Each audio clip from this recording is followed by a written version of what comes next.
Esto es La Entrevista con Raúl Valladares. Honduras se construye con Cemento Duracem. Calidad hondureña, calidad garantizada. Cemento Duracem presenta.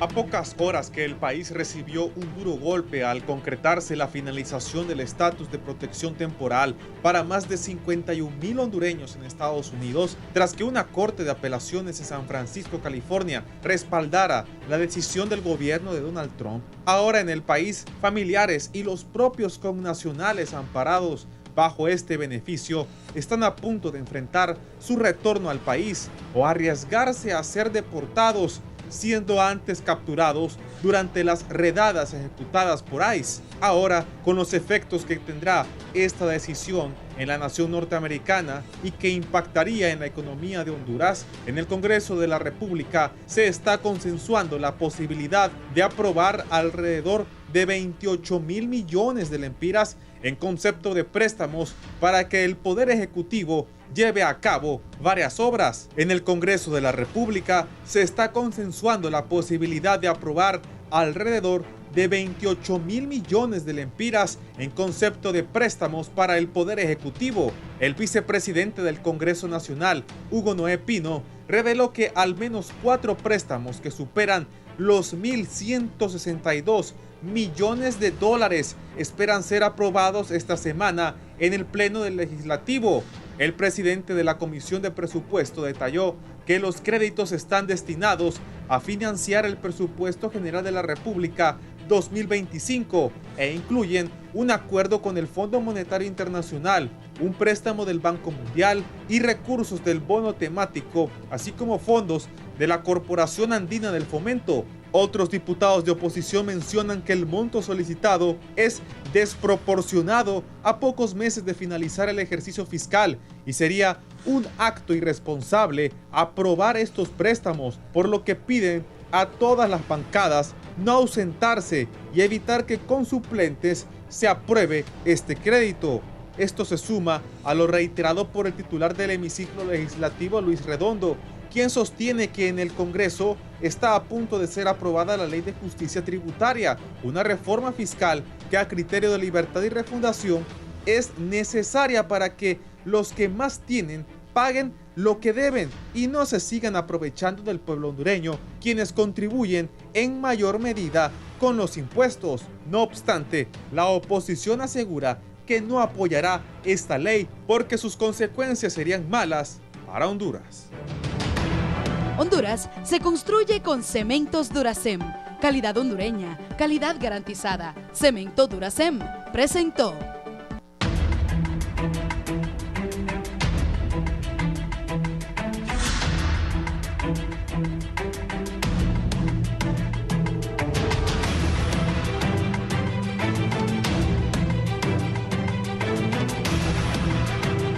Buenos días, gracias por estar en la entrevista de Canal 11 y Radio Visión Honduras. Hoy es jueves 21 de agosto.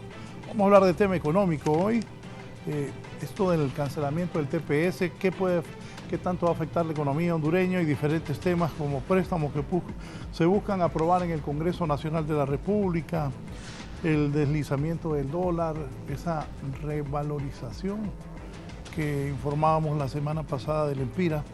Sobre esto y más vamos a platicar con el vicepresidente del Congreso, expresidente del Banco Central de Honduras, expresidente del Colegio de Economistas del país, también fue embajador en Washington, el doctor Hugo Noé Pino. Doctor, bienvenido.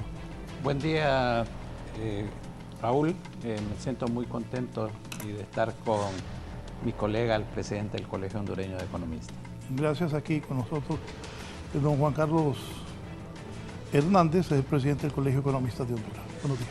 Muy buenos días, licenciado Valladares. Gracias por la invitación y igualmente muy honrado de poder estar en este foro junto al doctor Hugo Noé Pino. El ex ministro de Finanzas y diputado nacionalista Marco Midense había confirmado al final ha cancelado su participación. En un momento se presenta aquí don Julio Raudales, es presidente del Colegio de Economistas de Honduras, actual rector de la Universidad José Cecilio del Valle y también ministro de Economía en la administración de Pepe Lobo. ¿Cuál será el impacto inmediato que tendrá la decisión de dar por terminado el estatus de protección temporal TPS? Preocupante esto no solo en la parte económica, en la parte humana. Los hondureños adheridos a ese programa pueden ahora, de acuerdo a lo que miraba, ir a ser buscados a sus casas, cuando eso ya no los va a proteger el TPS. Doctor, en la parte económica. Bien, Raúl, primero habría que señalar, digamos, la cantidad de compatriotas que están bajo el TPS en la actualidad. La información que yo tengo es que es alrededor de 48,000 compatriotas que, como usted señala, estarían sujetos a deportación si ellos no salen voluntariamente. No obstante, creo que el hecho de haber residido en Estados Unidos por más de 20, algunos 25 años, desde que se inició la inscripción del TPS, hay que recordar que esta se inicia posterior al huracán Mitch de 1998, abre algunas posibilidades de carácter legal, de tal forma de que ellos puedan hacer algunas peticiones a los juzgados con respecto a su situación estatutaria en Estados Unidos, a su situación migratoria. En este sentido, el gobierno de la República ha señalado que los consulados van a brindar todo el apoyo legal necesario. Yo no esperaría, le digo, en el caso específico del TPS, una deportación muy fuerte. No obstante, tampoco puedo descartar el hecho que habría que ponerlo en paralelo, Raúl, al hecho de lo que está sucediendo con la mayor parte de los inmigrantes ilegales dentro de Estados Unidos, específicamente también el caso de los hondureños. De continuar esas políticas muy agresivas de la administración Trump de deportaciones, obviamente que va a tener un efecto de carácter económico, que se va a sentir más en el mediano plazo. Este año, como producto de esas amenazas, hemos visto aumentar más bien el ritmo de crecimiento de las remesas familiares, pero en los años posteriores, conforme se vayan dando los números de deportados, podríamos tener, digamos, un impacto significativo en las remesas familiares. Sí, ya está aquí don Julio Raudales. Bienvenido, Julio. Muy buenos días, Raúl. Es un gusto estar nuevamente en tu programa y con tan buena compañía. Un saludo. 3 expresidentes del Colegio Hondureño de Economistas, ¿verdad? ¿Qué mejor? Dos y uno vigente, sí, así es. El actual presidente. El actual presidente, sí. Sí, don Juan Carlos, ¿qué piensas sobre? Para que vea la diferencia de edades, ¿verdad? No, ya me dijo que ocupan la foto tuya también, me dijo. No, ya la mandé. ¿Qué piensa Juan Carlos de eso? Bueno, yo creo que el análisis hay que hacerse desde dos perspectivas. La perspectiva humana obviamente es pues una decisión dolorosa y lamentable para alrededor de 50,000 hondureños que están bajo este estatus de protección temporal, que han podido tener alguna seguridad en Estados Unidos. Lamentable, y pues aquí el llamado básicamente es al gobierno, quien anunciaba ayer que a través de los 19 consulados que tenemos en Estados Unidos, pues se va a brindar todo el apoyo precisamente para poder analizar todas estas ventanas que hablaba el doctor Pino, referente a la posibilidad de que ellos puedan seguir manteniendo esta protección dentro de Estados Unidos, ¿verdad? En el caso pues de que finalmente se concluya, como todo parece apuntar, a partir del 8 de septiembre, el vencimiento del estatus de protección temporal, definitivamente que el gobierno tiene que ver las opciones, las estrategias mediante las cuales podamos ofrecerles condiciones a estos compatriotas que durante 25 años pues han estado laborando en Estados Unidos, han estado siendo parte de esa fuerza laboral que envía remesas al país. Sabemos que las remesas son el principal rubro de obtención de divisas de Honduras. Se estimaba al inicio de año incluso que rondarían alrededor de los 10.400 millones de dólares, pero hemos visto que pues por esa incertidumbre que han tenido nuestros compatriotas en Estados Unidos, se ha visto muy marcado este efecto precautorio, ¿verdad? En el tema de que pues los compatriotas han estado enviando más remesas de lo que tradicionalmente hacían, registrándose tasas de crecimiento por arriba prácticamente del 25%. Entonces, eso es en cuanto al tema económico. Tenemos más de 1 millón de compatriotas que están laborando en Estados Unidos. De esos, pues son 50,000 los que están dentro de este estatus de protección temporal. O sea que se esperaría que quizás no hubiera un impacto tan fuerte en el tema del flujo de remesas, pero aquí yo creo que más que todo el análisis pasa por el tema humano, ¿verdad? Ver cómo podemos, como país me refiero, poder hacer todo lo necesario, ¿verdad?, para que este proceso, en el caso de concretarse, este proceso de retorno al país, sea para ellos lo más amigable. Sabemos que es complicado, personas que tienen 25 años de vivir fuera de nuestro país, pero sin embargo creo que se deben de agotar todas las posibilidades desde el punto de vista legal, y pues si al finalmente ellos retornan al país, ver qué condiciones se les pueden ofrecer para que ellos puedan reinsertarse al mercado laboral de Honduras. ¿Y qué deben hacer las autoridades para contrarrestar este golpe que tendrá la finalización del TPS a partir del 8 de septiembre, Julio?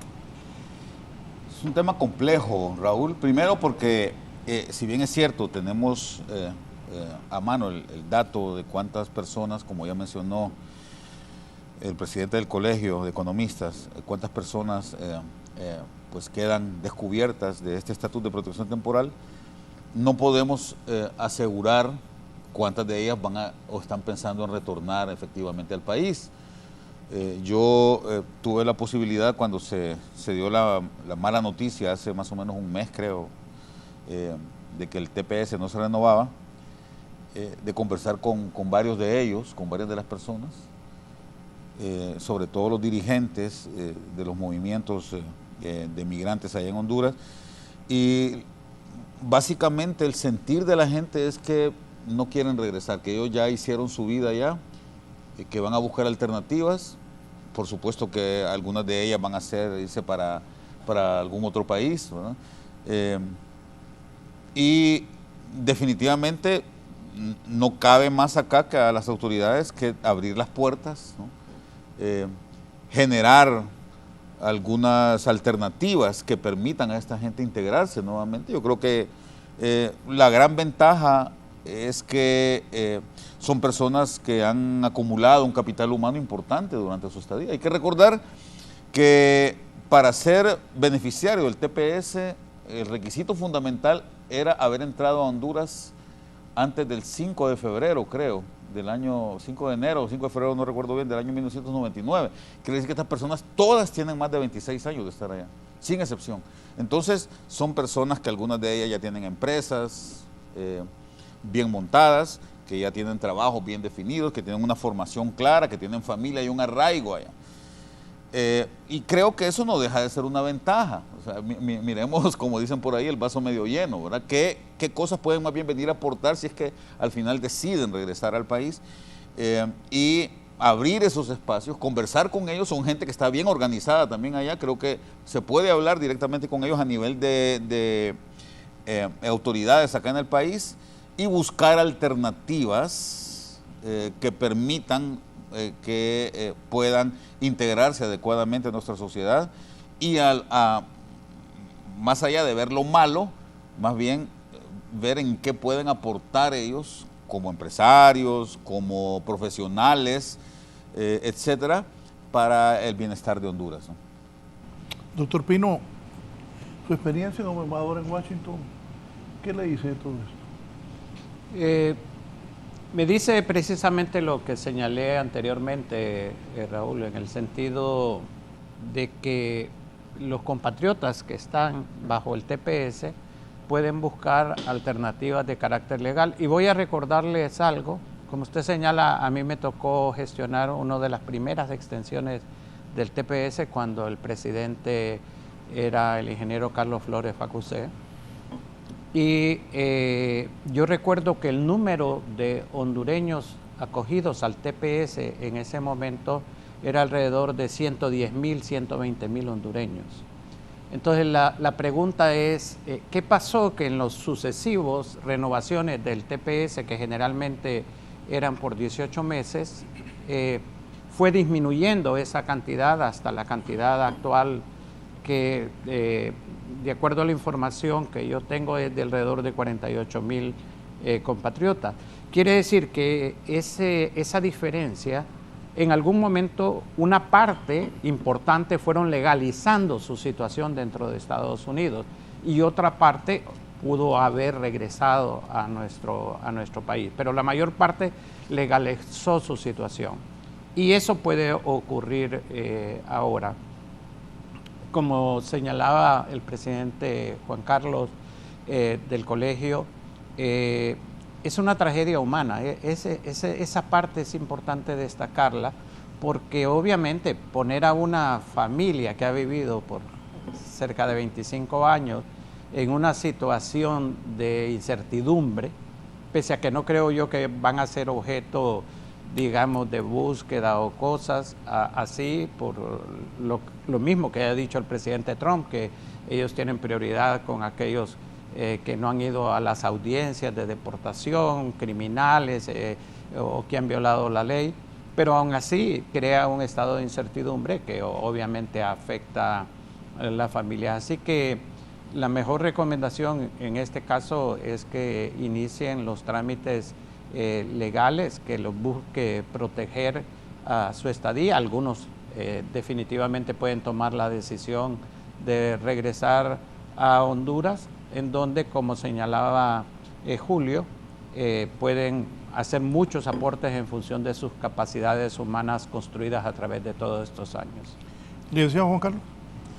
Sí, bueno, yo creo que, repito, el tema en cuanto a esta cancelación del TPS, más allá del económico, que probablemente solo son, como mencionábamos, alrededor de 50,000 compatriotas del millón de hondureños que viven y trabajan en Estados Unidos, quizá en términos de reducción de volúmenes de flujos de remesas no sea tan grande, pero sí el análisis pasa por el tema humano, como repito. Yo creo que son personas que han hecho toda una vida en Estados Unidos, estamos hablando de más de 25 años, entonces definitivamente creo que se deben de diseñar los mecanismos precisamente para, como lo apuntaba el doctor Julio Raudales, también ver cómo ellos pueden salvaguardar todas estas inversiones. Muchos hondureños, compatriotas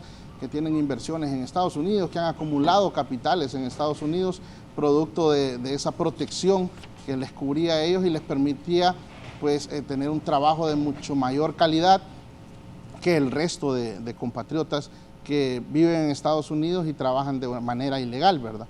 Entonces, quizás dejando a un lado lo económico, que sí puede haber un impacto en el flujo de remesas, más bien inicialmente podría ser recibir un mayor flujo de remesas por el tema precautorio precisamente.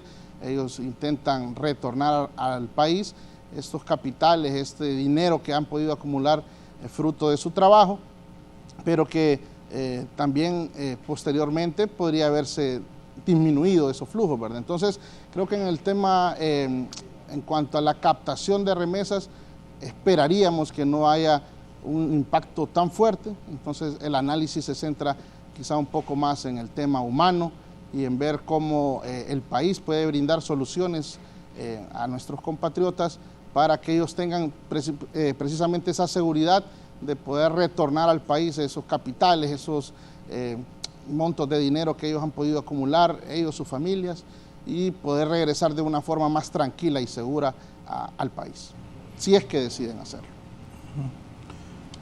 ¿Qué tan fuerte es el golpe de la economía? No tanto. Mira, en rigor... A Hugo lo sentí igual, que no era tanto. Sí, no es tan fuerte.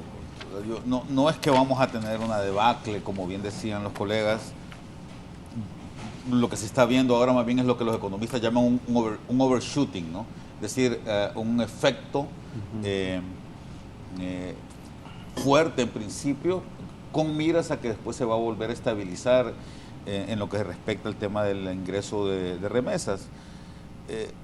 Ese es un tema que no pasa tanto entonces por el elemento remesas, la no aprobación del TPS. Yo creo que un llamado importante es a no politizar esto tampoco, ¿verdad?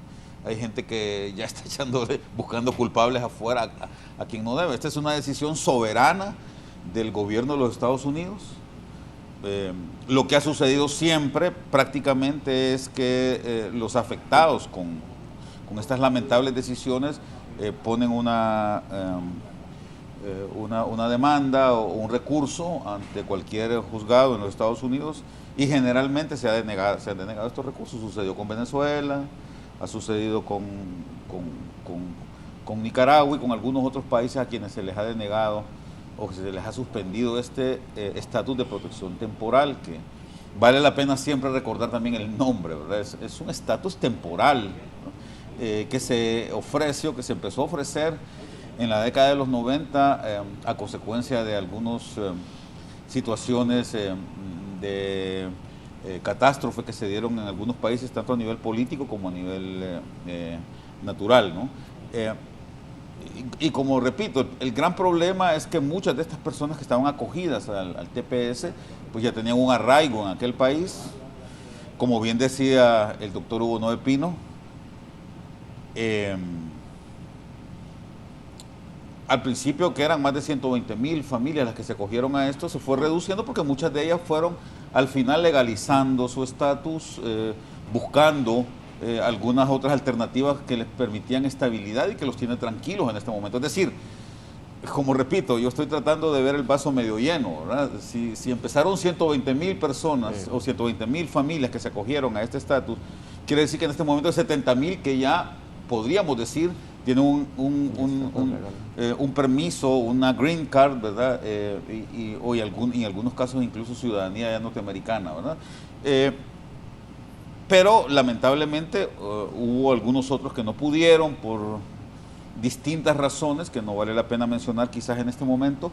Y repito, pero creo que son personas que tienen un capital humano ya mucho más acendrado, más desarrollado y que le pueden aportar mucho al país. Yo creo que vale la pena entonces que las autoridades busquen a estas personas que están organizadas, repito, y que conversen de qué posibilidades se pueden abrir en Honduras para que estas personas puedan regresar, integrarse adecuadamente y más bien empezar, repito, a generar beneficios para el país. Así es que habemos dos tipos de economistas, Raúl. Unos que somos que vemos las cosas más en el largo plazo y otros que ven las cosas, el impacto del corto plazo. Las dos cosas son importantes, ¿no? Pero yo quiero más bien hacer la vocación para que tratemos de visualizar qué se puede hacer para el largo plazo, para los próximos 5 años, 6, 7 años y ver de qué forma estas personas pueden integrarse y más bien, repito, darle mucho valor agregado a la economía hondureña, ¿no? Bien, voy a hacer la primera pausa. Al volver hablamos de cuánto es el dinero que... Si me permite un último aspecto, porque me parece importante lo que Julio señaló en el sentido de la politización de un tema tan sensible para... ¿Y sabe qué iba a hacer yo? Iba a leer 2 mensajes. Un señor que me manda un mensaje, no me ha querido mandar su nombre, pero lo voy a leer porque ahí había el nombre. Porque no me anden mandando mensajes que yo los lea, yo no soy caja de resonancia de nadie. Pongan su nombre y digan soy tal, y sin mentir. Mi estimado, no tengo gestión de dar mi nombre, pero así como está polarizado el país, es mejor estar en el anonimato. Ajá, y yo, y mi familia. ¿Y nosotros? Y los que están acompañándome.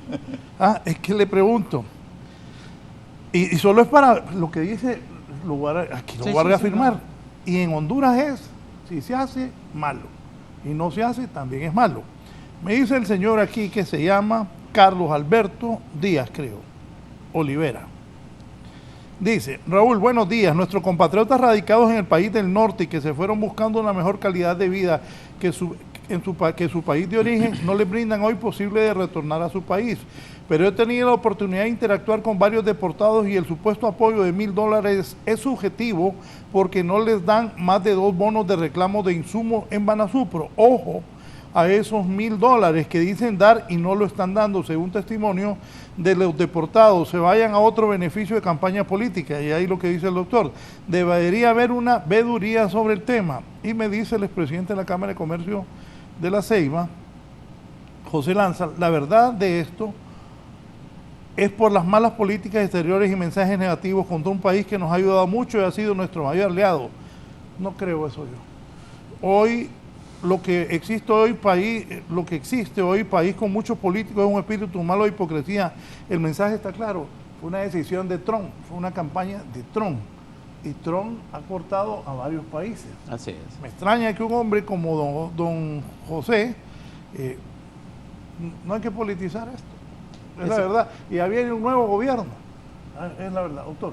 Sí, no, ese era el punto que yo quería recuperar, porque sabemos que estamos en época de elecciones, pero no deja de ser contraproducente que se utilice un tema tan sensible para los hondureños en Estados Unidos como una cuestión política. Y eso era precisamente lo que iba a señalar. Mire, yo como tengo conocimiento de todo el proceso que se hace para la renovación, yo puedo decir con conocimiento de causa de que el gobierno de la República hizo todos los esfuerzos.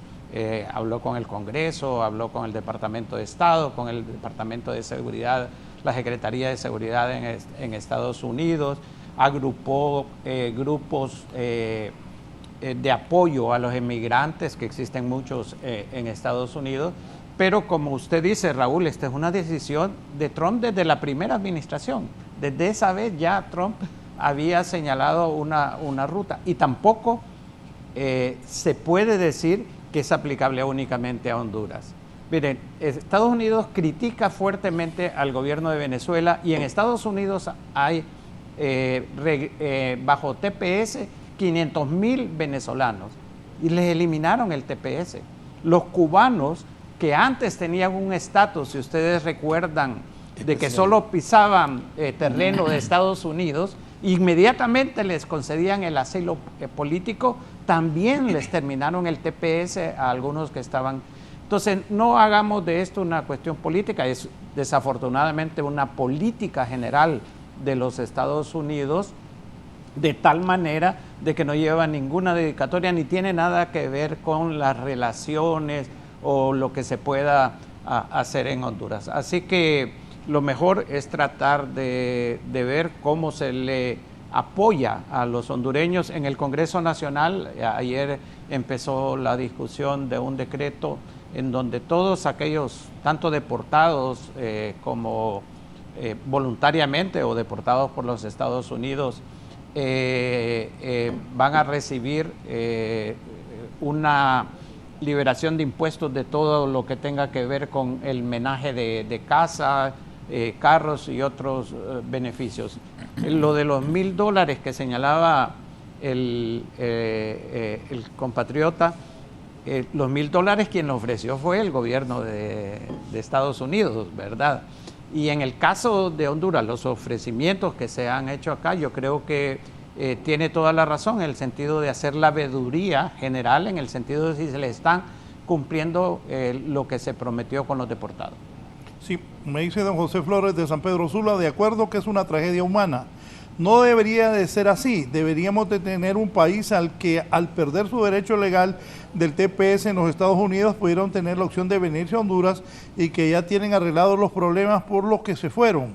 Desgraciadamente esto sí es una tragedia porque el país que dejaron en el año 2008 está peor cuando se fueron. Ayer vimos una muestra de esa tragedia hondureña cuando un juez mete preso a 3 señores de la tercera edad sin ninguna razón, justificación, más que hablar estupideces en un chat de personas que usan las redes sociales para desahogarse de los múltiples problemas que enfrentan los hondureños todos los días.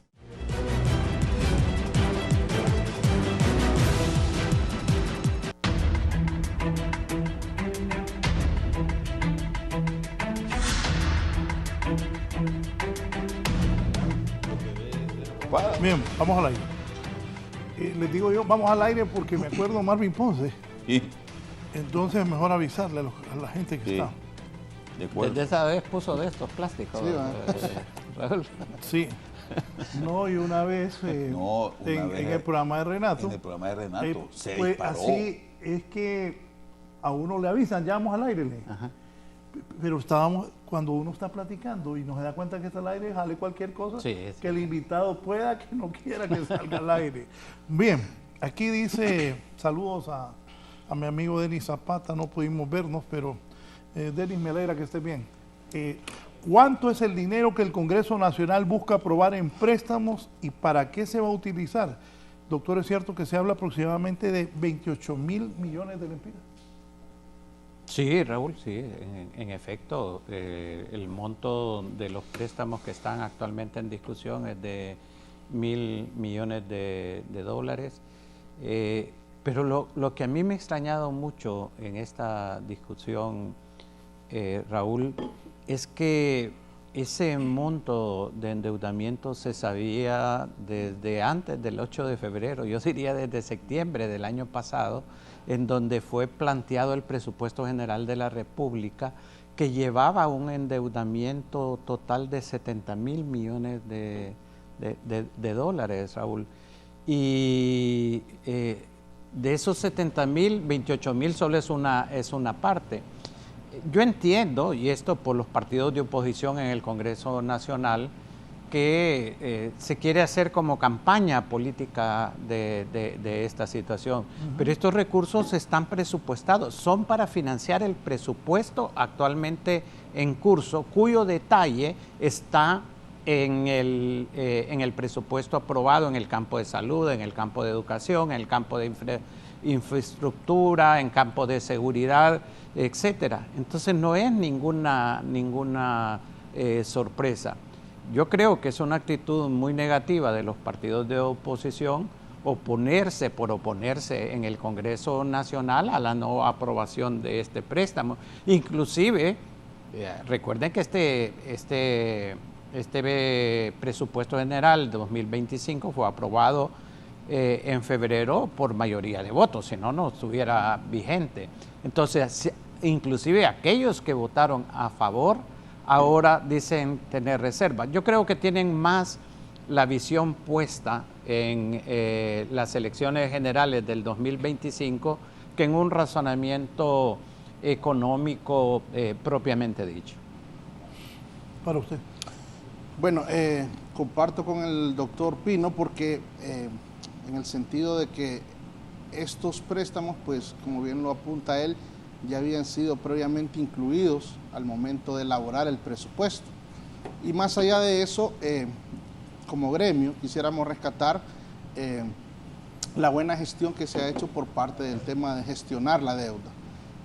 De acuerdo a los datos que podemos observar, el tema, por ejemplo, de la relación deuda del país con respecto al Producto Interno Bruto, ha mostrado un descenso de alrededor del 12.6%. Teníamos el total de la deuda con respecto al PIB, allá por el año 2021, 2022 era alrededor del 55%.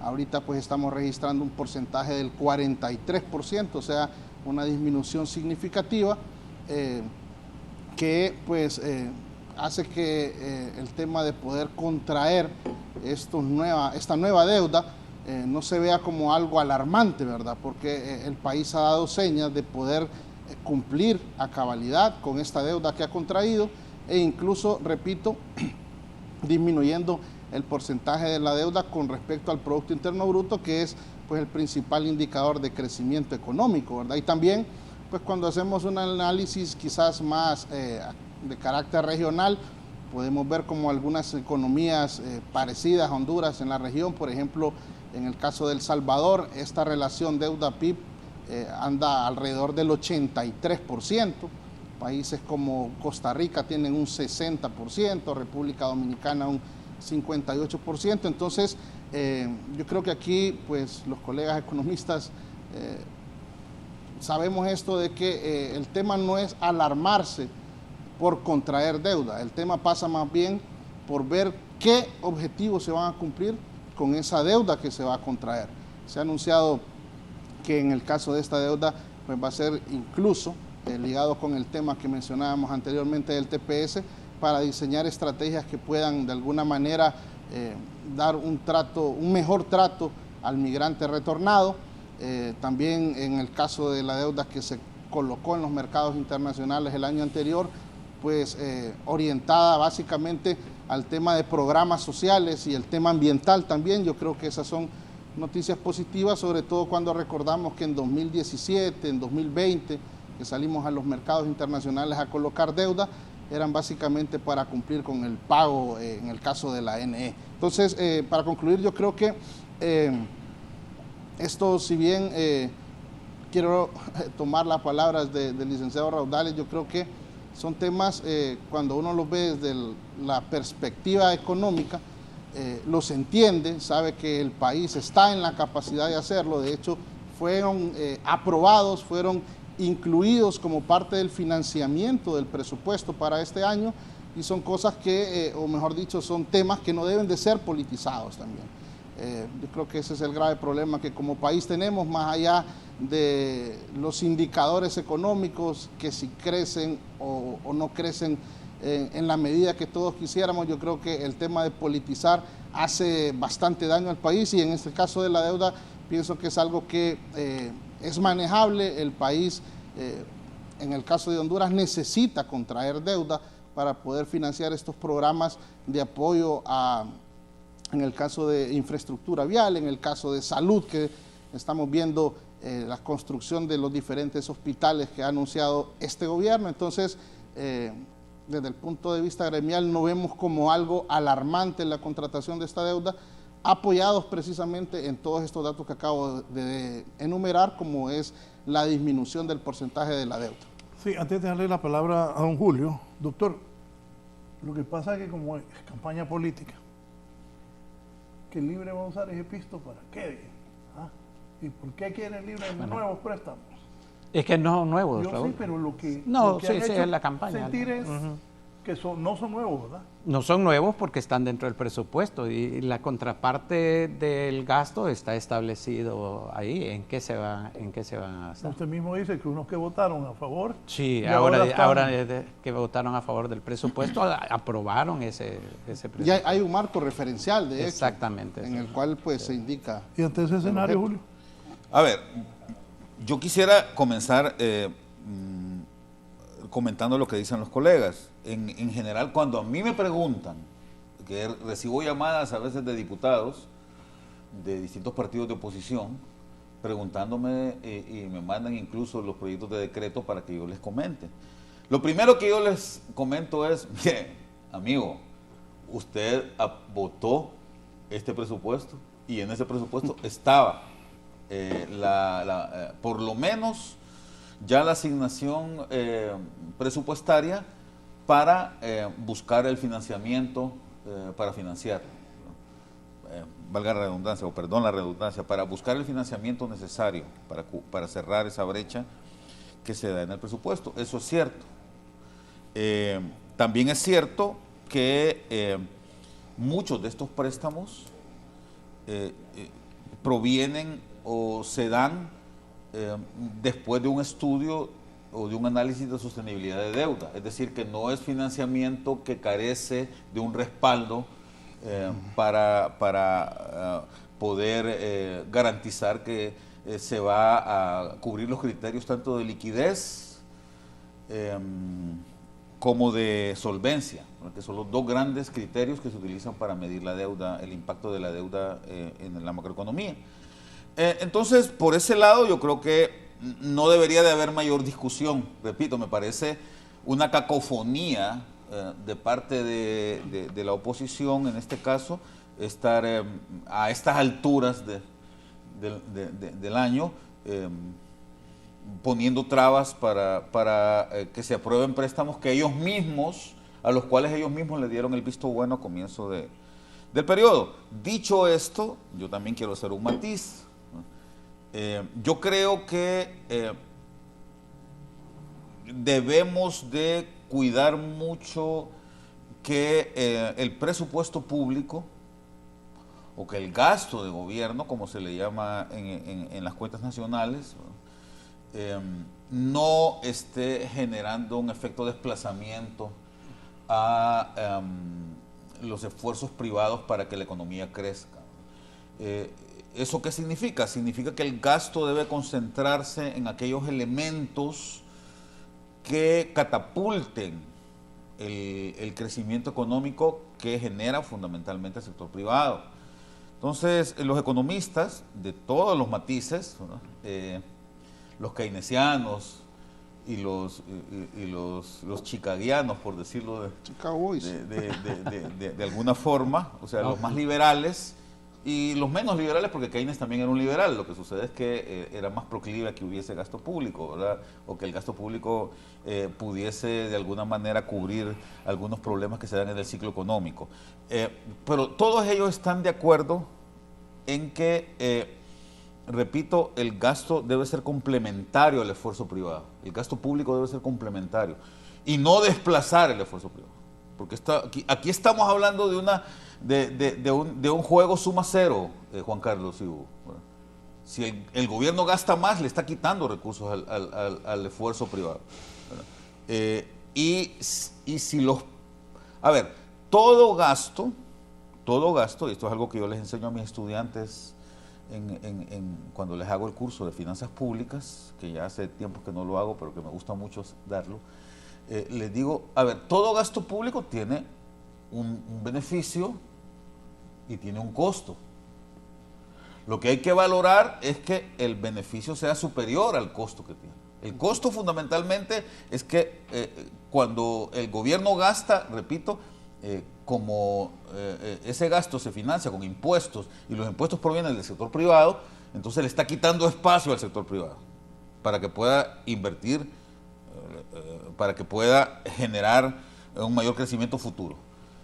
Entonces, de ahí es donde, y ese es el llamado que yo he insistido en hacer siempre, desde siempre, estando o no en el gobierno. Debemos de tratar de medir ese impacto, porque hay mucho gasto público que está demostrado, documentado, que no tiene mayor relevancia para lograr los objetivos que tenemos de prosperidad en el país. Y ese es un trabajo que nadie ha querido hacer, ni las administraciones anteriores, ni estas. Yo lo que creo es que no hay voluntad, no ha habido voluntad política. Y el presupuesto, ya viéndolo solo desde la perspectiva presupuestaria, es un instrumento demasiado, ¿cuál es la palabra? Es muy inflexible y no hemos querido hacer los cambios adecuados, correspondientes. A comienzos de esta administración Yo le soy muy honesto, Hugo y Juan Carlos, yo estaba muy entusiasmado porque se anunció con bombos y platillos por parte de la Secretaría de Finanzas que se iba a cambiar la metodología presupuestaria y que se iba a elaborar un presupuesto base cero. Y eso a mí siempre me ha parecido muy coherente. ¿Qué significa esto? Que cada secretaría va a partir de sus requerimientos presupuestarios de las necesidades que demuestre tener esta secretaría. Y yo creo que es importantísimo que ya sea con esta metodología o con cualquier otra, porque actualmente el presupuesto nominalmente es un presupuesto en base a resultados, pero no, todos sabemos que no es así tampoco. No hemos hecho realmente, no ha habido una voluntad de ajustar el gasto público a las necesidades que verdaderamente requiere el país. Entonces, lamentablemente, la mayor parte del presupuesto nacional se va a gasto corriente, a programas que, aunque no sean de gasto corriente, aunque sean programas, póngale de educación, de salud, de infraestructura, de lo que sea, no están debidamente evaluados para saber el impacto que van a tener en el país. Por eso es que yo el otro día, creo, en este mismo set, Raúl, te presenté un gráfico. Aquí estaba, creo, el ministro de Finanzas conmigo, en donde te demostraba que Honduras es el país en donde más ha crecido el gasto social en Centroamérica durante lo que va del siglo. A comienzos del siglo, Honduras estaba el gasto social en Honduras estaba por debajo del promedio en Centroamérica. Y ahorita, para el 2025, Honduras es el país que más gasto social tiene en Centroamérica. La pregunta es, ¿en qué ha contribuido eso? 1, a reducir la pobreza de manera estructural. 2, a mejorar el crecimiento económico y las oportunidades de empleo. Y 3, ¿qué tan estable hemos logrado ser macroeconómicamente también? ¿Qué tanto el gasto público está afectando en menor cantidad del esfuerzo privado? Son 3 variables que creo que es importante medir para determinar si el gasto está siendo eficiente o no. A comienzos de este siglo, en el primer quinquenio de este siglo, se logró la condonación de la deuda. Pasamos de tener una deuda que era bastante inmanejable. A mí no me gusta, Juan Carlos, utilizar el indicador de deuda PIB. Deuda sobre PIB, porque estás comparando un flujo con un stock y eso no tiene mucho sentido económico, ¿verdad? Eso es como que yo te diga que yo tengo una casa que me cuesta 5 millones de lempiras, ¿no?, mediante un préstamo, ¿no?, que saqué, y que yo gano al año 1 millón de lempiras. Entonces, mi razón, deuda PIB es 500%. Pero es lo que se estila. Sí, yo sé que es lo que se estila, pero no significa que esté bien hecho. Yo creo que... Pero lo usan los organismos internacionales como indicador. Sí, pero a ver, volvemos a caer en la falacia esta del sabio, ¿verdad? Pero todos, sí, yo sé, pero CEPAL, Fondo Monetario, Banco pero Mundial, repito, BESI. sí, pero en una universidad seria esto no.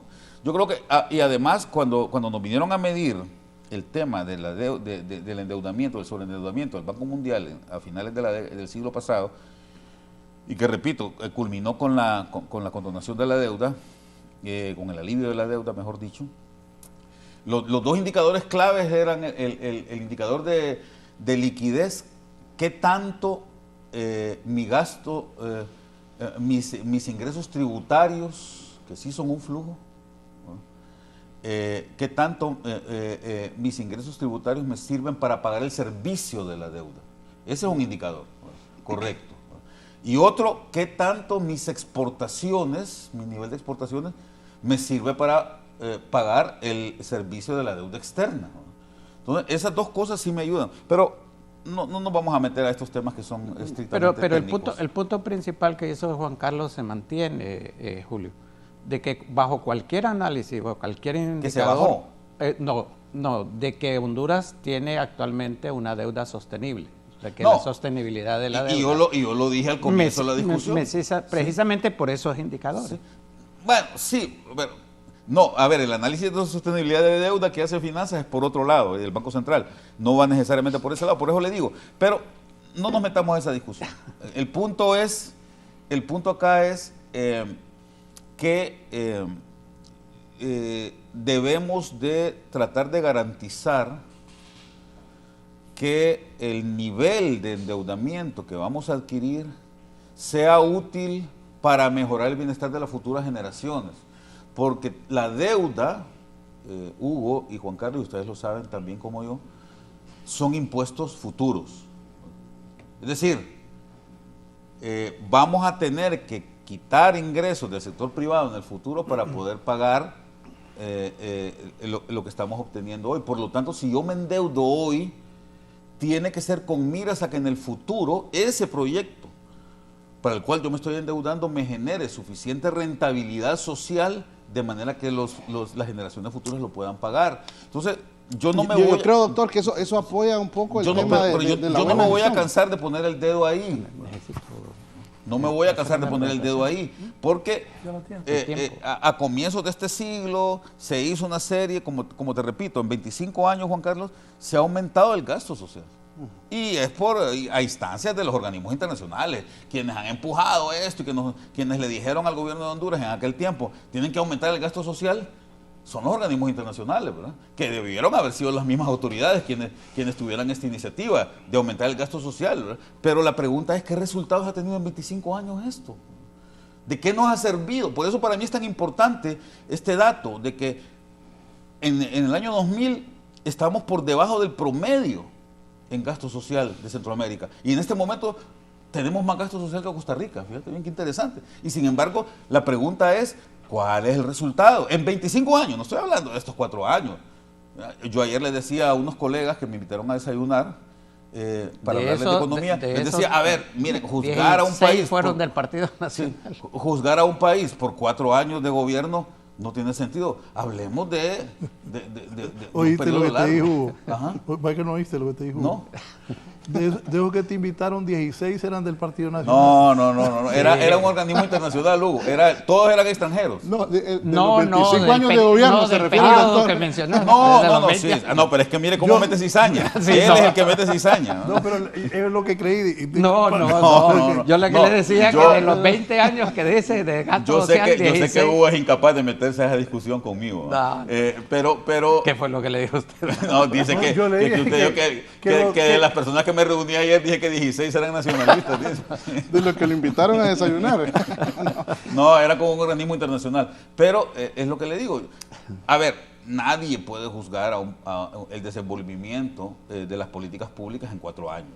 En 4 años lo que vos podés ver es si los pasos que se están dando son los adecuados, ¿verdad?, para redireccionar el país. Sabemos que el país estaba, imagínate, después de una pandemia y después de dos huracanes también. Sí, y 2 huracanes. Y aparte de eso... después de 12 años del Partido Nacional. No, de 200 años de malas políticas, Hugo, ¿verdad? Es muy difícil redireccionar un país, pero yo creo que a estas alturas, en 3 años y medio, podemos decir si el redireccionamiento que se está dando es el adecuado o no también. Bueno, yo creo que en eso también hay que ser muy autocrítico. A mí me gustaría presentar algunos datos. Solo déjeme hacer la pausa y lo presentamos. Está bien. Quiero hacer una pausa y Adonai Castro dice... A pocas horas que el país... Buenos días a los panelistas. Usted se endeuda por 2 razones: inversión en negocio o mejoramiento de su calidad de vida. Los gobiernos no es tan diferente. Este gobierno tiene el récord de mayor inversión en infraestructura, carreteras, escuelas y hospitales, aeropuertos, que es necesario, pero aparte se derrama indirectamente estos fondos en generación de empleo. Bukele ha endeudado a El Salvador en más de 10.000 millones de dólares en su periodo. El problema de los gobiernos anteriores fue que abandonaron las instituciones estatales y se huevearon el dinero. No hay que detallar la lista.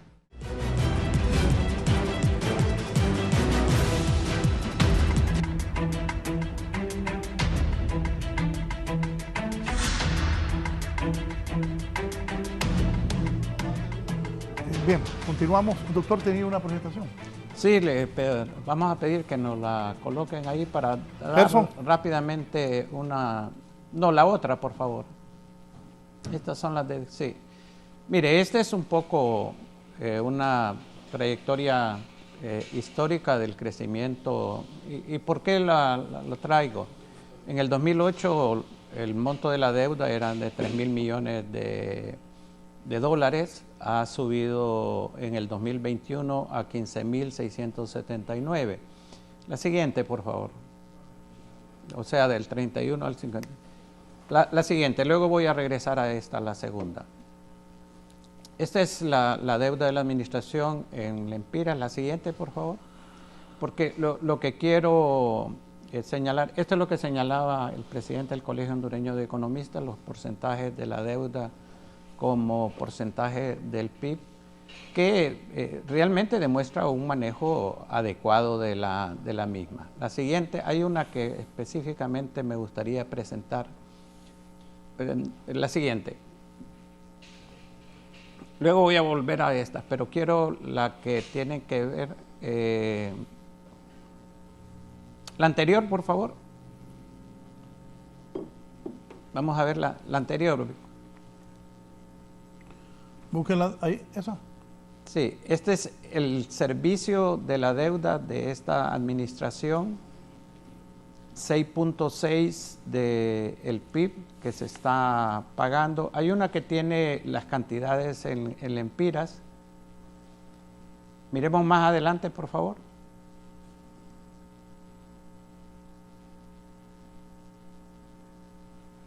Voy a ver acá qué número. Pero voy a señalarlo mejor en esto. ¿Cuál ha sido el promedio de que le ha tocado al gobierno de la presidenta Xiomara Castro pagar en servicio de la deuda en estos 4 años? Solamente este año 2025 va a pagar 67.000 millones de lempiras en servicio de la deuda. Fíjense bien, 67.000. En los años anteriores, en uno de los cuadros están las cantidades en valores absolutos, para ver si lo podemos ver. ¿La anterior? En la anterior creo que sí. Regresa. No es. Está en millones de dólares de la administración. Miren, por ejemplo, en el 2022, ¿cuánto pagó el gobierno de la presidenta? 16.817 millones, producto de ese endeudamiento durante los 12 años de los gobiernos nacionalistas. En el 2023, 16.000 millones de dólares. En el 2024, 17.000 millones de dólares. Entonces, cuando... Perdón, pero ese es el stock, ¿no? De la deuda. No, el servicio de la deuda. El servicio de la deuda, bueno, no me encuentra la gráfica ahí, pero, Julio, sí. En promedio se han pagado alrededor en los 4 años 60.000 millones de lempiras en concepto de la deuda. Sí. 60.000 millones de lempiras. Eso representa, por ejemplo, este año en servicio de la deuda, el 25% del presupuesto nacional. La cuarta parte. Entonces, ahí esa es la cantidad, ¿ve? Exactamente esa es la gráfica. Se pagaron en el 2022 51.000 millones, 51.000 millones en el 2023, 55.000 millones en el 2024 y 67.000 millones en el 2025.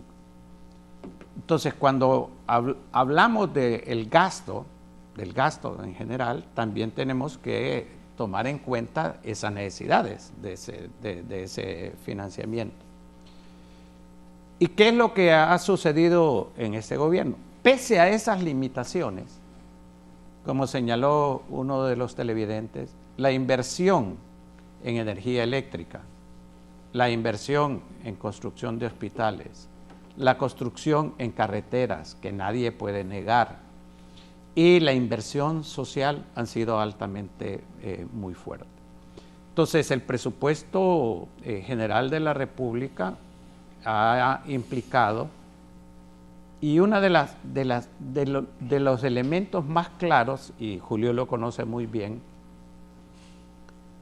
de que cuando un país se ha endeudado mucho, el proceso inicial de recuperación de estabilidad en cuanto a la sostenibilidad de la deuda es mantener el déficit fiscal bajo.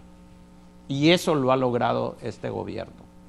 Pese a todo lo que se ha dicho, creo que es las últimas filminas, el déficit fiscal del gobierno central ha sido bajo en los 2 últimos años, menos del 2%, y este año ha aumentado un poco. Entonces, yo creo que ha habido, como decía el presidente del colegio, un manejo muy prudente de el manejo de la deuda pese a las limitaciones muy fuertes que ha tenido en materia de gastos. ¿Qué piensa? Sí, bueno, definitivamente las cifras presentadas por el doctor Pino son preocupantes, ¿verdad? Un servicio de la deuda alto, sin embargo, pues el país ha podido cumplirlo, y esto, además de todos los indicadores pues, que ya hemos mencionado, también se ha podido ver reflejado esta disciplina fiscal que menciona el doctor Pino, y poder cumplir con todos esta deuda que se ha contraído también se puede ver reflejado en el tema de el riesgo país que tiene actualmente Honduras, ¿verdad? Vemos que para mediados de julio se reportaba una cifra de alrededor del 3.11%, que pues es históricamente baja, es de las más bajas quizás en los últimos 15 años, y pues pienso que es simplemente un reflejo de esta gestión adecuada. Mencionaba el doctor Julio Raudales el hecho de que contraer deudas son impuestos para el futuro, ¿verdad? Creo que también ahí hay que rescatar como apoyo a esta aseveración, ¿verdad?, de que ha habido un manejo adecuado de la deuda, el hecho de que se ha podido cumplir con este servicio de la deuda.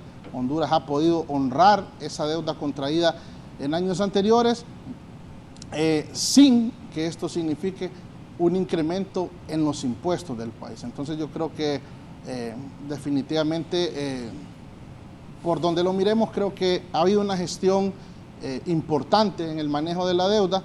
Y volviendo a la pregunta original que nos llevó a todo este debate, yo creo que, repito, por lo menos como gremio profesional, nosotros no vemos como una noticia alarmante el hecho de que Honduras pueda contraer estos préstamos que se van a presentar en el Congreso para aprobación, siempre y cuando, como lo mencionaba el licenciado Raudales, hacer un análisis costo-beneficio, ¿verdad? Y hacer una vigilancia adecuada. Siempre hay un marco regulatorio, hay todo un marco que al momento de contraer esta deuda pues permite hacer un seguimiento del hecho de cómo se van a invertir estos fondos. También hay que mencionar que en el caso pues de los organismos internacionales que periódicamente están viniendo al país a hacer una evaluación de las principales variables económicas, creo que pues el país también ha tenido resultados positivos. Hemos podido aprobar las diferentes revisiones que ha hecho el Fondo Monetario Internacional, y pues aquí pasa por el tema del déficit, ¿verdad? Creo que ha habido un buen manejo del déficit, y en ese sentido creo que las diferentes variables, el escenario se presta, ¿verdad?, para que Honduras pueda contraer deuda, porque como repito, los economistas sabemos, el problema no es contraer deuda, sino que el problema es que con esa deuda se puedan cumplir los objetivos para los cuales se habían inicialmente establecido, precisamente contraer estas deudas, ¿verdad? Julio, ¿qué de acuerdo y qué no? A ver, en general el análisis es el correcto, pero quiero matizar en algunos elementos. No, es que aquí entre brujos no nos leemos las cartas. Entonces, mira, primero, es cierto, hasta ahora, la cantidad... Primero hay que rescatar lo que decía Juan Carlos acá. El país es cumplidor, ha cumplido con sus obligaciones, y eso lo tiene en un muy buen merecimiento, digamos en un merecimiento adecuado en términos de riesgo país. Eso es positivo. Honduras, lo peor que podría hacer es incumplir con sus obligaciones, aunque las obligaciones no nos gusten, ¿verdad? Aunque quien haya hecho los desmanes fue el anterior, ¿verdad? Creo que eso es algo que hay que exaltar de la administración. Si bien es cierto y está claro que en el pasado hubo muchos desmanes en términos de la administración financiera y macroeconómica del Estado, el gobierno se ha comprometido a cumplir y eso es positivo. Evidentemente, lo que el gobierno ha hecho y esos gráficos que mostró Hugo entre el 2022 y el 2025, el 2024, esos 3 años en donde se muestra el incremento fuerte que ha habido en el servicio de la deuda con respecto al presupuesto nacional, con respecto a la recaudación tributaria, que es lo más grave, y con respecto al Producto Interno Bruto, ha sido el correcto. Pero el tema, ojalá que esto deje de crecer. O sea, vamos a saber si el manejo y la administración del endeudamiento actual en este periodo es bueno o malo cuando veamos cuánto nos toca pagar. Y eso ya está medido, está calendarizado. Esperemos, no lo he visto yo todavía la programación, ¿verdad? Pero esperemos que para los próximos años, Hugo y Juan Carlos, sea bueno. Porque si no vamos a tener a los personeros del próximo gobierno acá, en este mismo plató, probablemente con Raúl, si es que no está en el gobierno Raúl el próximo periodo, diciendo... No, seguro que va a estar Julio Raudales, pero yo no. Diciendo acá, ¿verdad?, que lo mismo que Hugo puso en su gráfica, ¿verdad?, que el servicio de la deuda está ahogando las finanzas del país, como es una realidad. Y quiero plantearles un dato, porque a mí me tocó trabajar mucho eso a finales del siglo pasado y a comienzos de este. Justamente a nosotros se nos condonó la deuda externa, porque no teníamos deuda interna. La deuda interna era un rollover pequeñito de 1.500 millones de lempiras a comienzos del siglo. Qué pena que esos 1.500 millones de lempiras ahora sean 9.000 millones de lempiras, ¿verdad? ¿Cómo se ha incrementado ese endeudamiento interno, que es mucho más caro y mucho más gravoso para el presupuesto nacional? Pero lo que se nos condonó fue, en buena medida, fue la deuda externa,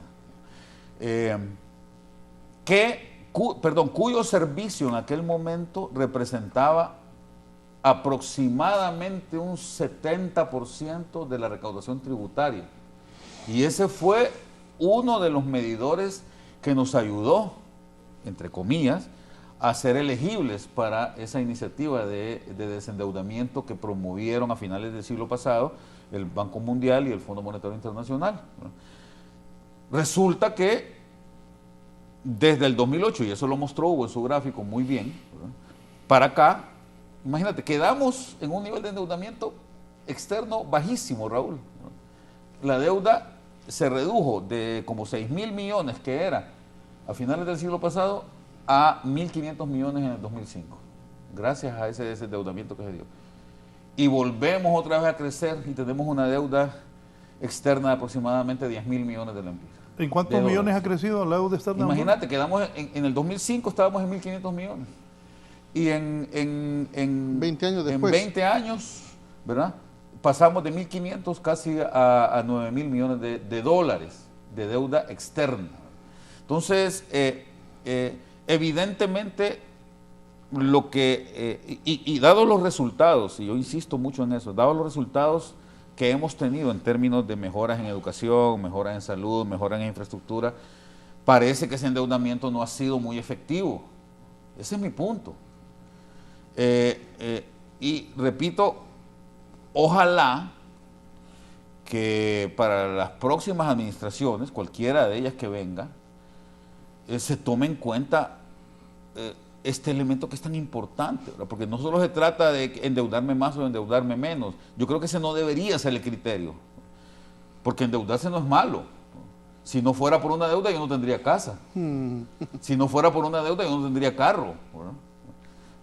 Y en muchos sentidos, si no fuera por una deuda, ni siquiera hubiera podido educar a mis hijos, ¿verdad? O estudiar. Entonces, exactamente. Entonces, yo creo que no se trata de que nos estamos endeudando más o menos con respecto al PIB. No se trata de eso. Se trata de ver qué tan efectiva es la deuda. Y en eso, yo sigo poniendo la mano ahí. En Honduras no tenemos una cultura de la evaluación Aquí no se evalúan los proyectos. Entonces decimos, sí, vamos a construir 8 hospitales, por decir algo que ha planteado esta administración.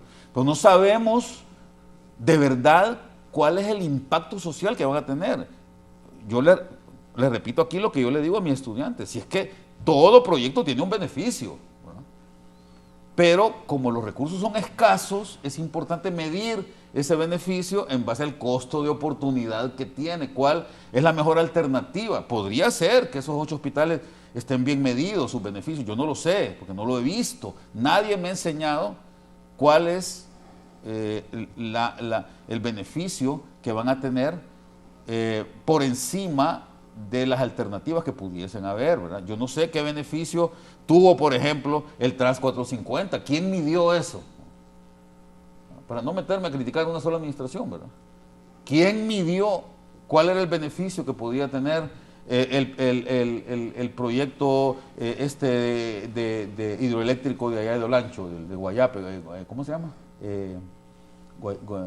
¿Cómo se llama el río? No es el Guayape, es el otro. Patuca, ¿no? Patuca, sí. El Patuca, ¿verdad? ¿Quién midió eso? ¿Y cuáles son los resultados que estamos teniendo actualmente? Y la deuda ahí está, y hay que pagarla, ¿verdad? Entonces, ese es mi punto. Y eso es lo que yo siento que nos hace falta generar como cultura institucional acá en el país para que las cosas funcionen mejor. Uno de los puntos de los... Pero partiendo de la base de lo que dice Julio, no se haría nada, ¿verdad? Realmente. No, porque si hay, pero si hay evaluación. Yo quisiera partir de lo primero que dijo Julio. Ojo, y los financistas de este gobierno dicen que la mayor parte del dinero es para pagar deuda. Pues sí, lo acabo de mostrar en la gráfica, que en la barra que está allí. Pero usted mira eso. No sentía, Julio, que lo...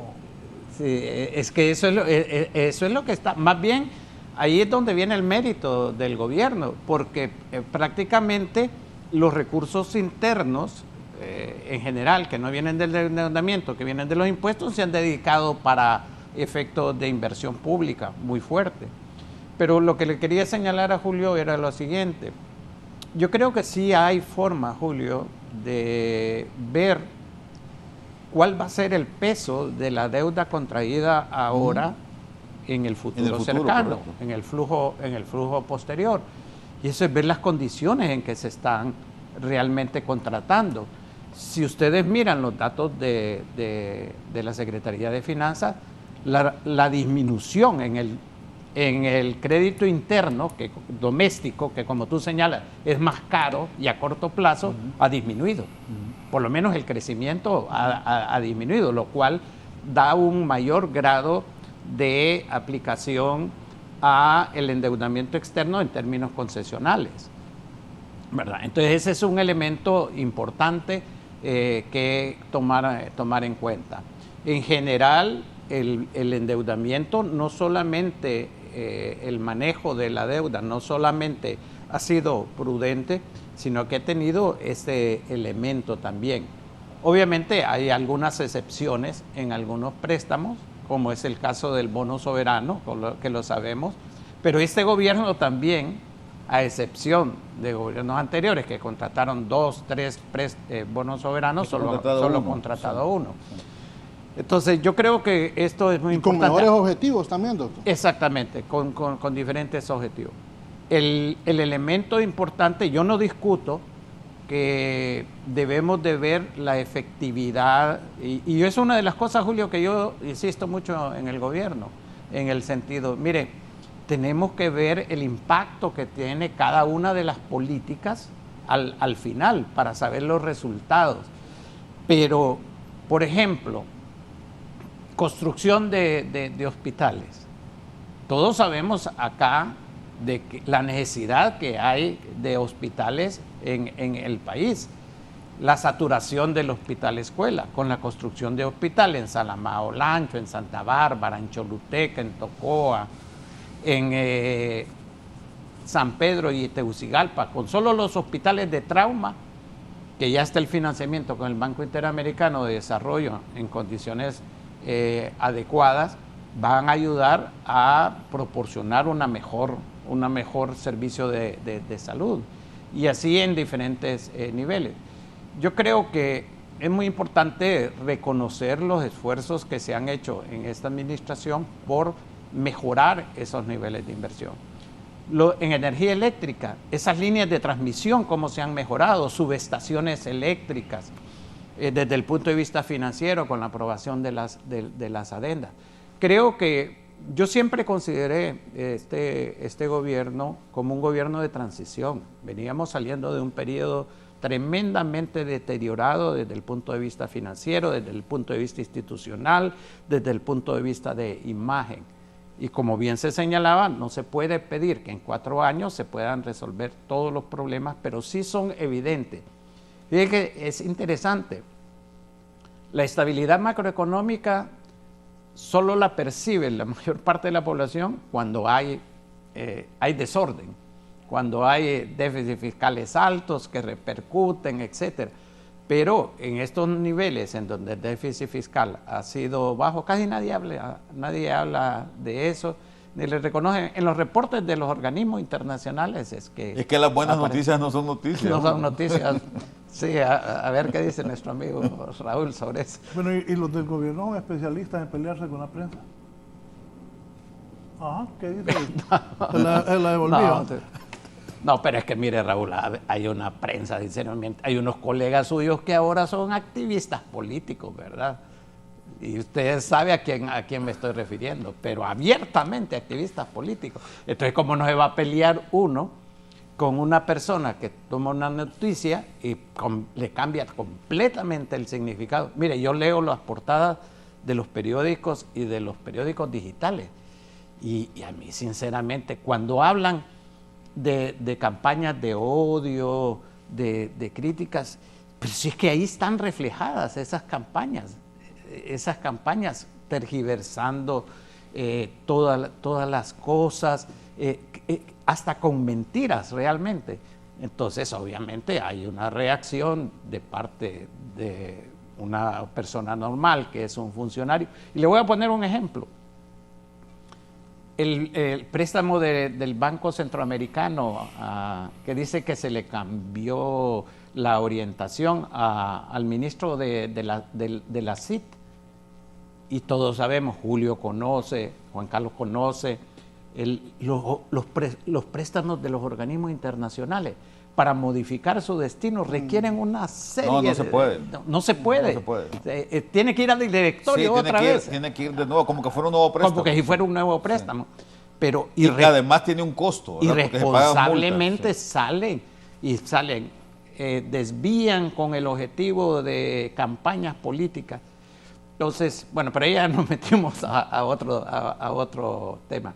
Yo creo que debemos volver, y creo que el punto básico, Raúl, en este caso, y lo quiero hacer como presidente de la Comisión de Presupuesto del Congreso Nacional, un llamado a los partidos de oposición que reflexionen que si no aprueban estos préstamos, a quien le están haciendo el daño es a la mayor parte de la población. Estos recursos vienen a financiar gastos para el pago de policías, para el pago de maestros, para inversión de hospitales, etcétera. Podemos entrar en otro tipo de polémicas y cuestionamientos, y yo creo que todo gobierno está abierto a críticas, y este gobierno ha sido bastante permisible en ese sentido, pero por el hecho de que ser un año electoral, ponerse en posiciones cerradas en diferentes aspectos. Mire, han criticado tanto al Congreso Nacional, y cuando se quieren hacer aprobaciones, se quieren tener discusiones, entonces no, todo es oposición. Yo creo que así no se crea un ambiente favorable precisamente al proceso democrático, que es el que queremos fortalecer. Y yo insisto y aprovecho la oportunidad, Raúl, para señalarle que el próximo 30 de noviembre vamos a tener elecciones, y vamos a tener elecciones libres, participativas y democráticas. Así que yo hago un llamado a los parlamentarios de la oposición a que reflexionen, y que al momento en que vayamos a discutir estos préstamos los aprueben, porque son parte del presupuesto que ya fue aprobado en febrero. Sí, Licenciado. Sí, igual, yo creo que es importante evaluar el objetivo de estos préstamos. Lo mencionaba el doctor Pino, sirven para financiar el presupuesto previamente aprobado. Creo que hay que ver desde una óptica eminentemente técnica qué puede pasar o cuáles serán los beneficios de la aprobación de estos préstamos. Hacer un lado, creo, por lo menos todo opinión o toda óptica sectaria. Yo creo que el país, hablo como pueblo, creo que estamos cansados de todas estas opiniones sectarias, de todas las opiniones, como decía el doctor Raudales, de politizar temas que son eminentemente técnicos.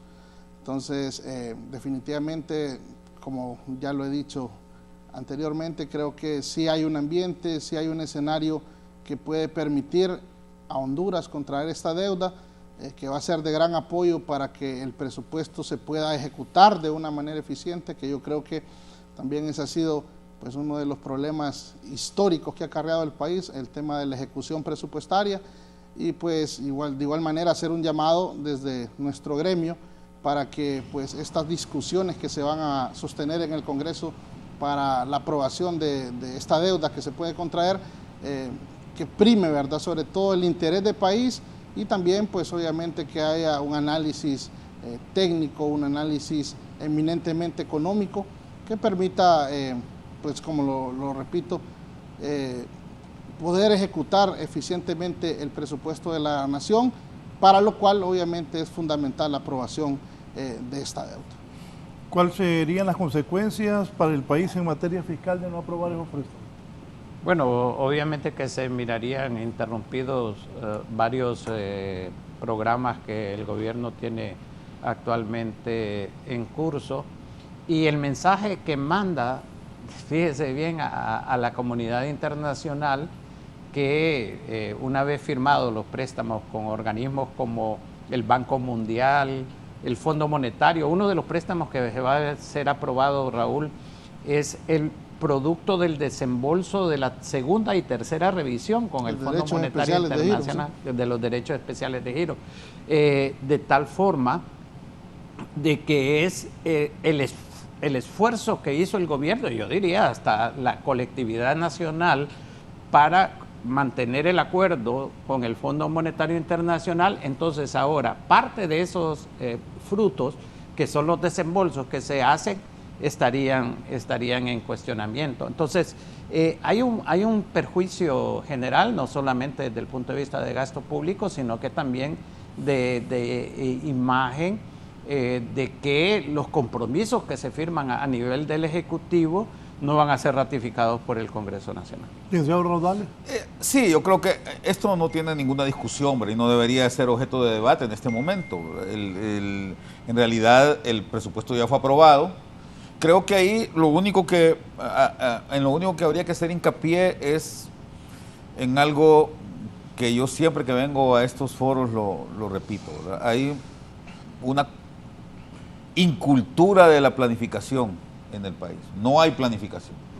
Creo que nos estaríamos evitando este problema, Hugo y Juan Carlos, si el presupuesto que se aprobó tardíamente en febrero, que debió haberse aprobado antes del 31 de diciembre, ahí tenemos el primer problema, ¿verdad? Sí.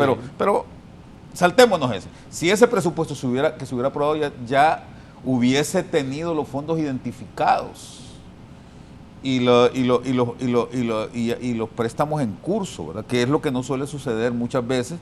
Entonces, cuando ya se identifican los recursos y se identifica el financista, entonces caemos en este tipo, sobre todo en un año electoral como este, ¿verdad?, en donde las negociaciones debajo de la mesa andan por todos lados. Entonces caemos en este tipo de discusiones que no deberían de darse. ¿Por qué? Porque desde el momento en que se aprueba un presupuesto, ya se sabe que ese presupuesto tiene que ir cerrado, tiene que ir equilibrado, se equilibra con los ingresos ordinarios del gobierno a través de impuestos y otros ingresos que tiene el gobierno de la República, el Estado, y luego con el financiamiento externo e interno que se busca, que se aprueba en ese presupuesto, ¿verdad? Pero creo que esa es una de las falencias que tenemos en ese sentido. es necesario activar un buen mecanismo de planificación estratégica que está en la Constitución de la República. Ahí por el artículo 360 de la Constitución dice que debe de estar activado un mecanismo de planificación estratégica que permita que este tipo de sobresaltos no se den, porque el gran problema año con año y sobre todo en estos años electorales es que no podemos estarnos dando el lujo de improvisar sobre el tema del gasto público, que es tan importante. Entonces, si tuviéramos ya una programación financiera bien estructurada desde el comienzo, si la Secretaría de Finanzas enviara un anteproyecto de presupuesto año con año, con una programación financiera bien detallada al Congreso Nacional, identificando cuáles van a ser las fuentes de recursos, pero yo lo que he visto siempre, no en esta administración, sino siempre, es que te ponen ahí por identificar y un gran renglón de... Pero es parcial, Julio. Algunos aparecen identificados. Sí, en el algunos, Hugo, sí. pero tenemos que reconocer que hay una gran cantidad de préstamos que no. Otros están en negociación, usted lo sabe. No, yo sé, pero por eso le digo, es importante cambiar un poco la cultura y no estar buscando recursos a última hora. No, pero no es ese el caso de estos préstamos. Mire, a mí hubo, ayer voy a mencionar algo, anteayer recibí una llamada de Nueva York de uno de estos agentes corredores de bolsa, un poco preocupado porque él maneja en su cartera algunos tenedores de deuda hondureña, por el tema de un supuesto préstamo que se quería aprobar y que no se estaba aprobando y que qué había pasado. Le digo, mira, tranquilo, no pasa nada, este préstamo ya está, es el famoso bono soberano. Entonces, pero claro, como en la prensa, y en eso yo estoy de acuerdo con Hugo, ¿verdad? Como en la prensa suelen sobresaltarse a veces de manera vociferante, ¿verdad? Que nos vamos a endeudar. No, si ese préstamo ya está aprobado, hombre. Yo le digo, mira, tranquilízate, ¿verdad? Este préstamo ya está aprobado, el Fondo Monetario dio el visto bueno, ¿verdad? Y es para financiar el tema del pago a proveedores de la ENE, ¿verdad? Porque la gente se asusta, ¿te das cuenta? Sobre todo si está fuera del país, ¿verdad? Entonces, pero claro, yo repito, el punto acá es que en administración pública, y Hugo, que tiene tanta experiencia en ese tema, que ha sido ministro de Finanzas, presidente del Banco Central, representante de Honduras ante los organismos internacionales, lo sabe muy bien, ¿verdad? Las políticas públicas tienen que ser lo más predecibles posible. Nada de sobresalto, ¿verdad? En la medida de lo posible. Siempre, claro, obviamente hay cosas que no se pueden adivinar, ¿verdad? Que va a venir un huracán, un terremoto, obviamente, que hay una sequía, obviamente esto genera sobresaltos. Pero en general no es necesario estar improvisando tanto cuando se tienen las herramientas adecuadas para hacer una programación financiera y macroeconómica que nos ayude a visualizar adecuadamente el futuro, ¿no?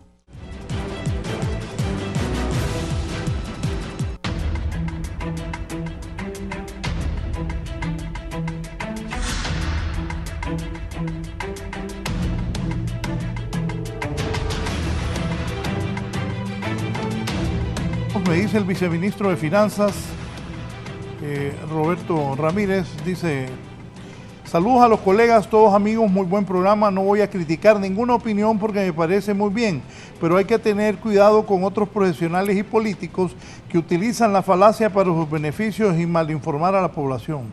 La sostenibilidad de la deuda está por muy buen camino, por lo cual lo que está en el Congreso ya es parte de los lineamientos y planificación de la estrategia del endeudamiento público. En cuanto al análisis de los proyectos de inversión pública, para señalar que en CEFIN estamos aplicando la metodología del cálculo de precios sociales, ya que una inversión pública no se puede medir sus beneficios como algo privado. Hay beneficios sociales implícitos en cada obra. Saludos. Doctor Pino. Sí, quería mostrar un poco para conocimiento del público y en general sobre de qué estamos específicamente hablando. Estos son acuerdos de financiamiento. Este es uno de los préstamos que está en discusión actualmente del Banco Mundial. Las condiciones, un préstamo concesional por 145 millones de dólares. Este es uno de ellos. El siguiente, por favor, hacia... 57 y 88. Bueno, ahí está la explicación de lo que... Bueno, lo del bono verde que decía ahí, por favor. Este es el bono verde, este es precisamente el bono soberano que nos hablaba. Ahí están las explicaciones que se señalan, 10 años, la tasa de interés, etcétera. Y un tercero y último préstamo que está ahí es lo que hablábamos de el crédito reasignado de recursos del Fondo Monetario a través del Banco Central de Honduras, que son condiciones también favorables. Es una tasa de interés del 4% a 10 años. De eso es que estamos hablando en la discusión en el Congreso Nacional. Quiero aclarar algo para que no quede, porque he visto en los medios de comunicación que se hace referencia a que el bono soberano era para pagar, digamos, a los generadores de energía eléctrica. Y este es un bono verde, social y sostenible, cuyas características están definidas. Tal vez si se puede agrandar la parte de la derecha para conocer el destino específico de lo cual se comprometió. Esas consideraciones a destacar, por favor, si lo pueden hacer un poco más grande. Exactamente, muchas gracias. Fue el primer bono temático verde, social y sostenible emitido por Honduras. Se realizó en el marco del presupuesto 2024 y luego de registrarse el recorte de la tasa de reserva y una reducción de 100 puntos en el riesgo país. Se recibió sobre ofertas 4.7 veces el monto, lo cual demuestra la credibilidad del país, de 221 inversionistas internacionales. A diferencia de bonos anteriores, el gobierno evidenciará el impacto en la asignación de programas y proyectos sociales y ambientales alineados a estándares internacionales y revisados por el Banco Mundial, PNUD y una auditoría externa. Gracias. Sí, le hiciste una pregunta, que la inversión, si era nueva. Sí, no, ya claro, creo que quedó bastante claro la explicación de Hugo, ¿verdad? Yo quisiera resaltar algo que dijo mi amigo Roberto Carlos Ramírez de la Secretaría de Finanzas y subrayar, creo que él lo dijo claramente, en efecto, todo endeudamiento del país tiene que pasar por un análisis de sostenibilidad de deuda, que la hacen conjuntamente Banco Central con Finanzas. Correcto. Y evidentemente no se habría pasado la revisión, la tercera revisión del acuerdo con el Fondo Monetario si no se tuviera eso controlado, ¿verdad? Entonces me parece que ese análisis es correcto. Yo repito, yo trato de ir siempre más bien al fondo de las cosas, ¿verdad? Y algo adicional que dijo Roberto es, en efecto, e insisto yo en la importancia de profundizar en esa cultura de evaluación, ¿verdad? No se trata acá de medir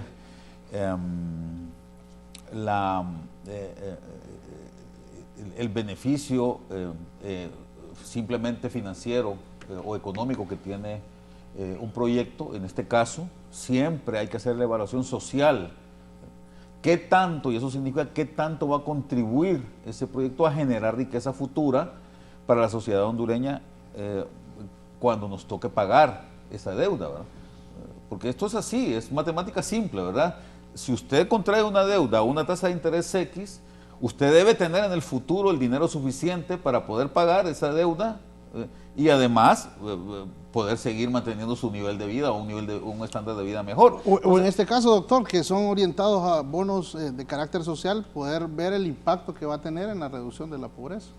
Pobreza y además en el mejoramiento del ambiente, ¿verdad? Que es un elemento importante y que hay todo un mercado que Honduras podría aprovechar mucho mejor, ¿verdad? A mí me parece muy positivo y es el resultado de un vasto trabajo que se estén vendiendo este tipo de bonos, ¿verdad? Porque al final, si somos serios y cumplimos, garantizamos también en el futuro dejar de ser un país tan susceptible a los problemas ambientales como lo hemos sido hasta ahora, ¿no? Yo creo que esas cosas hay que decirlas, y siempre llamando la atención sobre la importancia de ser responsables a la hora de utilizar estos recursos, ¿verdad? Creo que un elemento que no he mencionado en este programa y que creo que es importante también es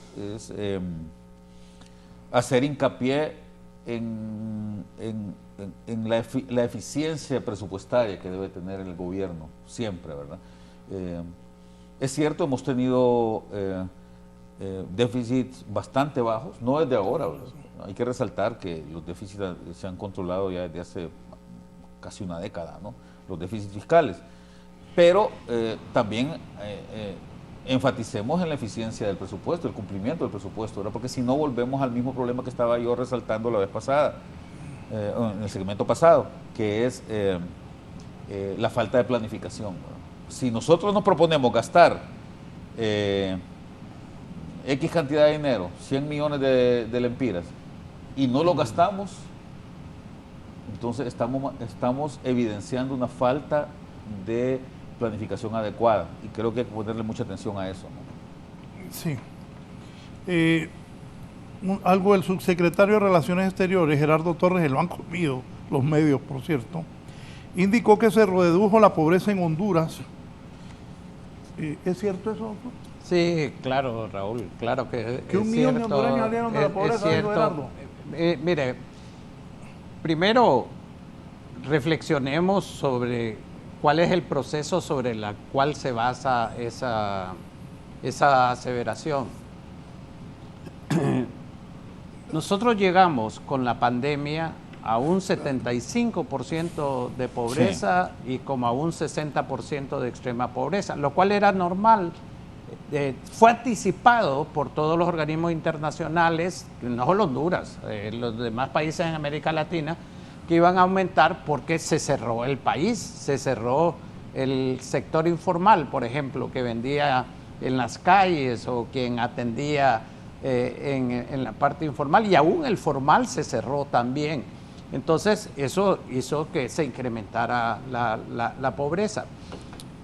De ese periodo para acá se nota, y ya se había establecido, la pandemia nos llevó casi un año y medio, hasta mediados del año 2021. A partir del 2022, que ya se abre completamente la economía, entonces empieza la gente a establecer sus actividades normales y a tener ingreso, porque recuerde que esta medición se hace en base al ingreso, y eso hace que se reduzca la pobreza. Y adicionalmente, los programas sociales que llegan, digamos, a determinadas personas, ayudaron también a eso. Ahí es donde lo que señalaba Julio es lo importante, el análisis de impacto que se hace actualmente, de acuerdo a los datos del INE, bajó la pobreza de ese 75 a 62% y la extrema pobreza de alrededor de 60 a 42%. Entonces, lo que está diciendo Gerardo es totalmente correcto. Ahora, ¿qué parte corresponde al efecto rebote de la economía y qué parte corresponde a las políticas sociales? Eso habrá que medirlo completamente, pero esto se da durante el gobierno de la presidenta Xiomara Castro, y sí hay que señalar que las obras de infraestructura de diferente naturaleza crean empleo, y los empleos crean ingresos, y eso está demostrado. También las políticas sociales han llevado, digamos, las becas a más de 100,000 estudiantes, las transferencias monetarias a las familias, la beca Esperanza a los discapacitados, la beca de oro a las personas de la tercera edad. Es cierto que no son soluciones integrales, pero sí crean, digamos, algún ingreso para la población. Así que yo creo que tal vez, porque Gerardo fue el que lo dijo, es que ha expresado eso, porque él es muy enfático en decir las cosas. Pero él no está mintiendo, la pobreza se ha reducido en este periodo. ¿De acuerdo con eso? Totalmente, y yo creo que habría que añadir que, bueno, además de esa base de la que partimos, que es una base de acuerdo a la pandemia, que nos obligó prácticamente a cerrarnos como economía, también agregar ahí el tema de los desastres naturales, ¿verdad? Prácticamente en un mes tuvimos 2 huracanes que arribaron al país que significaron pérdidas para la economía por alrededor de los 2.000 millones de dólares, más o menos alrededor del 10% del Producto Interno Bruto. Significó crecer casi un 1% de la tasa de crecimiento sacrificada por ese tema de los desastres naturales, ¿verdad? Entonces, partimos de esa base calamitosa, por llamarlo de alguna manera. Sin embargo, hemos visto cómo los porcentajes de pobreza, no solo los que mide Honduras, sino medidos también por organismos internacionales, señalan de que efectivamente los niveles de pobreza han disminuido. Es cierto que se tienen que diseñar estrategias de forma más integral, como lo mencionaba el doctor Pino, pero también es cierto que es importante poder tomar medidas de corto plazo que permitan disminuir el tema de la pobreza extrema, sobre todo, que es lo más preocupante, ¿verdad? En ese caso mirábamos recientemente las cifras presentadas en las diapositivas, donde mencionábamos que esos 700 millones que se colocaron el año pasado son precisamente orientados a programas sociales, ¿verdad? De concretarse la realización de estos programas sociales, definitivamente que el impacto será en esa variable que menciono, que es el tema de la pobreza extrema. Es las personas que realmente no tienen un ingreso para subsistir, ¿verdad? Entonces, el contraer esta deuda, estos programas, orientarla a programas sociales sobre todo, yo creo que sí es una medida correcta, teniendo en cuenta que el porcentaje de pobreza extrema estaba en 60%, se ha logrado reducir alrededor del 40%, y en la medida que podamos orientar más recursos, sobre todo a disminuir esta pobreza extrema, creo que va a ser de beneficio para la economía del país y para el pueblo en su conjunto. Gracias a su participación esta mañana, Juan Carlos Hernández, presidente del Colegio de Economistas de Honduras. Nos vamos, don Julio, mensaje final. Sí, creo que es importante seguir avanzando para construir una sociedad que pueda generarle oportunidades a la gente que vive en ella y que no sientan la necesidad de irse, ¿verdad? Como ha sucedido en los últimos 50, 60 años en el país, donde nuestros compatriotas se han estado yendo del país sin esperanza, ¿verdad? Y ahora que se cancela el TPS, están asustados, con toda la razón del mundo, porque ya han hecho una vida allá y no quieren retornar acá al país. Creo que es importante generar esperanzas a toda la sociedad hondureña, que sepan que este es un país abundante, riquísimo en recursos, que puede facilitarnos muchísimo salir adelante si se dan las oportunidades adecuadas para todas y todos. Gracias, don Julio Raudales. Extraordinario programa, debate de altura como debe ser, hace falta mucha de esa madurez. Saludos a todos los amigos, dice el abogado y exdiplomático político liberal, don Eduardo Martel. Buenos días, ¿cómo se ha de reducir la pobreza con el ingreso inmenso de remesas? Dice Silvio Larios, ya hablamos de eso al inicio del programa. Nos vamos, doctor. Gracias.